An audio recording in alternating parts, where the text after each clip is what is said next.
रुद्र कमरे में बैठकर टीवी देख रहा होता है।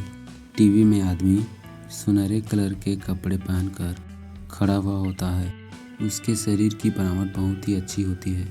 उसके मसल को देखकर पता चल रहा है कि उसके शरीर में काफ़ी ज़्यादा ताकत होती है।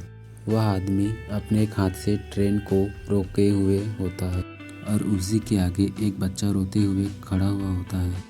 देखने से पता चल रहा होता है कि वह उस बच्चे को बचा रहा होता है। संभल कर बच्चे, उसकी दमदार आवाज़ आती है। उसके आवाज़ में ऐसा जादू होता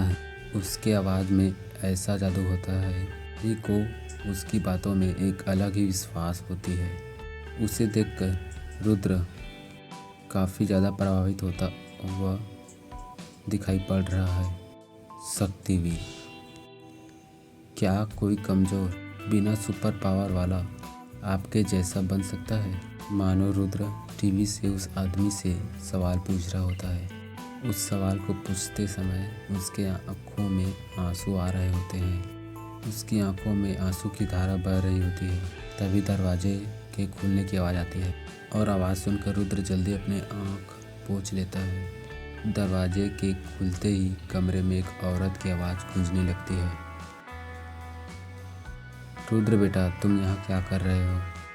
नीचे सभी मेहमान आने लगे हैं और तुम अभी भी यहाँ बैठे हुए हो। दिखने में वह महिला पतली सी होती है।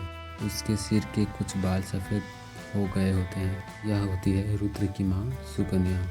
सुकन्या के पास साइडों की पावर होती है, जिस वजह से उसके पीछे कोई भी परछाई नहीं बन रही होती है। सुकन्या जैसे ही कमरे में प्रवेश करती है, वह टीवी पर चल रहे शो को देखती है। बेटा, तुम अभी भी इसे ही देख रहे हो? तुमने अकेले ही इसका आधा व्यू बढ़ा दिया है। और जब वह रुद्र के आगे जाती है तो देखती है कि रुद्र की आंखें लाल हो गई होती है।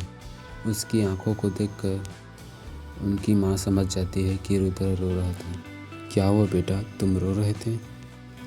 और माँ के पूछने पर रुद्र वापस से फूट फूट कर रोने लगता है और उसे रोता हुआ देख सुकन्या उसे गले लगा लेती है। नहीं रोते, ऐसे रोया नहीं करते। वह समझ रही होती है कि रुद्र क्यों रो रहा है। मैं समझती हूँ, तुम भी यही चाहते हो कि दूसरों की तरह तुम्हारे पास भी सुपर पावर होती और सभी लोग तुम्हें भी नॉर्मल बर्ताव करते। और ये सुनकर रुद्र और फूट कर रोने लगता है। उसके अंदर के सभी इमोशन बाहर आने लगते हैं और उसके आंसू निकल कर ज़मीन गिरने लगते हैं। और उन्हें ज़मीन में ऐसा गिरता देखकर सुकन्या अपने हाथों को घुमाती है और अपने हाथ घुमाते ही वह एक परछाई सी बन जाती है, जो रुद्र के बहते आंसू को पकड़ रही होती है।